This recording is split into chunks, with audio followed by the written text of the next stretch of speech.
কেমন আছেন সবাই? আশা করি ভালো আছেন। সীতা মেডিসিন কর্নার ইউটিউব চ্যানেলের পক্ষ থেকে আপনাদেরকে জানাই আন্তরিক অভিনন্দন, শুভেচ্ছা। বন্ধুরা, প্রতিদিনের মতোই বরাবর আজকেও আমি আপনাদের মাঝে চলে এসেছি একদম নতুন ভিডিও নিয়ে। তো আমার ইউটিউব চ্যানেলের যে কয়েন বক্স আছে, কয়েন বক্সে আমার এক ফ্রেন্ড আমাকে কমেন্ট করেছে, ভাইয়া রাপিড ইনজেকশনের সঠিক কার্যকারিতা কি? তো চিকিৎসক আমাকে ঠিক 3টি নেওয়ার জন্য লিখেছে। তো আসলে এটার সঠিক কার্যকারিতা আপনার কাছ থেকে জানতে চাই। তো সেই বন্ধুর অনুরোধে আজকের এই ভিডিওটা তৈরি করা হচ্ছে। ভিডিওটা না টেনে পুরোপুরি দেখবেন, তাহলে পুরো বিষয়টা বুঝতে পারবেন। আর যারা আমাদের চ্যানেলে একদম নতুন, এখনো চ্যানেলটি সাবস্ক্রাইব করে রাখেননি, এরকম নতুন নতুন বিষয় ভিডিও পেতে অবশ্যই চ্যানেলটি সাবস্ক্রাইব করে রাখবেন। তো আর কথা নয়, শুরু করা যাক। বন্ধুরা,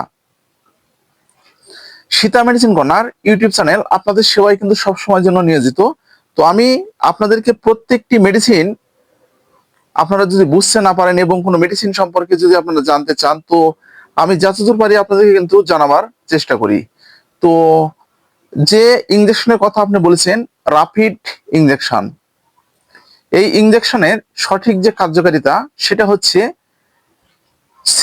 ধরুন যে সমস্ত ছেলেরা সবেমাত্র বিবাহ করেছেন বা বিবাহ করার ঠিক 2 বছর 3 বছর কেটে গেছে বা 6 মাস কেটে গেছে, তো যাওয়ার পরে দেখবেন যে শরীরের যে হরমোনটা আছে, যাকে বলা হয় সেক্স হরমোন, অর্থাৎ যাকে বলা হয় টেস্টোস্টেরন যে হরমোন, এই হরমোনটা শরীরে একদম বৃদ্ধি পাচ্ছে না এবং অনেক সময় দেখা যাবে যে হরমোনটা আপনাদের একদম ক্ষয় হয়ে যাচ্ছে। এর ফলে হবে কি জানো? এর ফলে দেখবে যে তোমাদের শরীরে যে এই টেস্টোস্টেরন হরমোনের মাত্রা কমে যাওয়ার ফলে তোমাদের ছেলেদের ঠিক যৌন দুর্বলতা দেখা দিবে, শারীরিক দুর্বলতা দেখা দিবে। স্ত্রী সহবাসে গিয়ে একদম তোমরা কিন্তু টাইমিংটা দিতে পারবে না। অনেকটা চেষ্টা করবে, তবুও কিন্তু তোমরা কিন্তু সাকসেসফুল হতে পারবে না। তো সেক্ষেত্রে কিন্তু চিকিৎসকরা ঠিক এই রাপিড ইনজেকশনটা কিন্তু লিখে দিয়ে থাকে। এছাড়াও দেখবেন যে স্ত্রী সহবাসে যখন যাবেন, যারা হচ্ছে বিবাহিত, তো স্ত্রী সহবাসে যাওয়ার পরে তোমরা কিন্তু ঠিক টাইমিংটা কিন্তু বৃদ্ধি করতে পারবে না।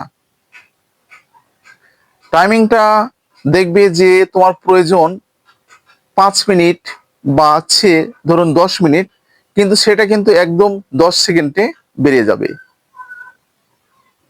সেক্ষেত্রে চিকিৎসকরা এই ইনজেকশনটা, এই রাপিড ইনজেকশনটা দিয়ে থাকে। তাহলে বুঝতে পেরেছো, এটা হচ্ছে এই রাপিড ইনজেকশনের কার্যকারিতা।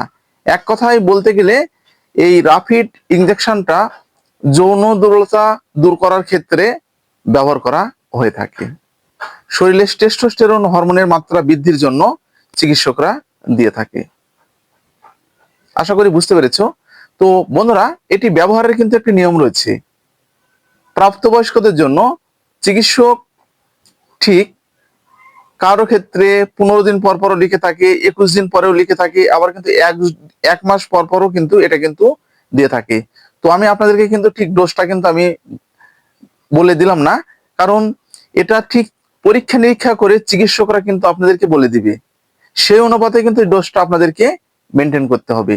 তো বন্ধুরা, আপনারা অবশ্যই এই রাপিড ইনজেকশনটা সম্পর্কে জানলেন। এটা ব্যবহারের পূর্বে কিন্তু অবশ্যই একজন চিকিৎসকের পরামর্শ নেবেন এবং চিকিৎসকের পরামর্শ অনুযায়ী আপনারা এই রাপিড ইনজেকশনটা ব্যবহার করবেন। তো বন্ধুরা, আজকে ঠিক এই পর্যন্তই। ভিডিওটা যদি আপনাদের উপকারে আসে তাহলে বেশি বেশি করে শেয়ার করবেন। আর কি ধরনের ভিডিও আপনারা আমাদের কাছ থেকে আশা করছেন অবশ্যই কমেন্টের মাধ্যমে জানাবেন। আমরা ঠিক সে ধরনের ভিডিও আপনাদের মাঝে দেওয়ার চেষ্টা করব। Sita medicine corner YouTube channel আপনাদের সেবায় সব সময়ের জন্য নিয়োজিত। প্রত্যেকটা সময় আমরা চেষ্টা করি আপনাদের মাঝে এরকম নতুন নতুন বিষয়ে তথ্য দেওয়ার জন্য, এবং আপনারা যে বিষয়গুলো একদম বুঝতে পারেন না সে বিষয়গুলো নিয়েই কিন্তু আমি ডিসকাস করার চেষ্টা করি আপনাদের মাঝে। তো আপনারা যেন সঠিকভাবে মেডিসিনগুলো পরিচালনা করতে পারেন এবং মেডিসিনের যে ডোজগুলো আছে, ডোজগুলো যেন আপনারা মেনটেন করতে পারেন।